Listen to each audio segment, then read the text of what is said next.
নমস্কার বন্ধুরা, এমএম কিচেনে সবাইকে আমন্ত্রণ। এই যে নিয়ে নিচ্ছি চিকেনের মধ্যে লবণ, গোলমরিচ এবং বেশ অনেকটা টক দই দিয়ে চিকেনটাকে ভালো করে ম্যারিনেট করে নিতে হবে। আজকে তৈরি করব চিকেন মাখমালি। চিকেন মাখমালি করার জন্য এই চিকেনটাকে ভালো করে ম্যারিনেট করে নিয়ে 1 ঘন্টার মতো চিকেনটাকে রেখে দিতে হবে। এরপর বাটার দেব কড়ার মধ্যে। বাটার দিয়ে বাটারটা একটু গলে গেলে তখন দিয়ে দেবো ক্র্যাশ করে রাখা গোটা গরম মশলা, আর দেবো 3টে পেঁয়াজকে গ্রেট করে রেখেছি। আপনারা চাইলে বেটেও দিতে পারেন, আমি 3টে পেঁয়াজকে গ্রেট করে দিয়েছি। এরপর দিয়ে দেবো বেশ খানিকটা সাদা তেল, কারণ তেল আর বাটার এই চিকেন মাখমালিতে দুটোই লাগে।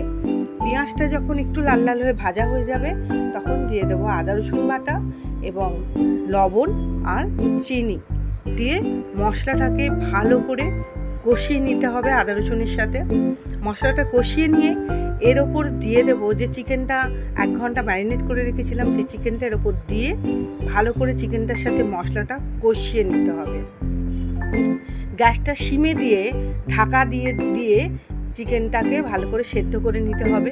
এরপর দিয়ে দেবো চিলি ফ্লেক্স, ধনে গুঁড়ো, জিরে গুঁড়ো, গোলমরিচ গুঁড়ো এবং গোটা গরম মশলা গুঁড়ো দিয়ে আর সামান্য দিতে হবে জল দিয়ে মাংসটাকে ঢাকা দিয়ে ভালো করে সেদ্ধ করতে হবে।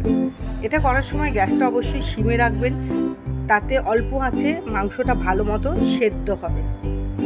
এরপরে আলাদা প্যানে আমি বাটার দিয়ে এবং তার মধ্যে দিয়ে দেব গোটা জিরে দিয়ে বাটারের সাথে জিরেটাকে একটু ভাজা করে নিয়ে ওর ওপর তুলে দেবো ক্যাপসিকাম, টমেটো, কাঁচা লঙ্কা এবং জুলিয়েন করে রাখা আদা।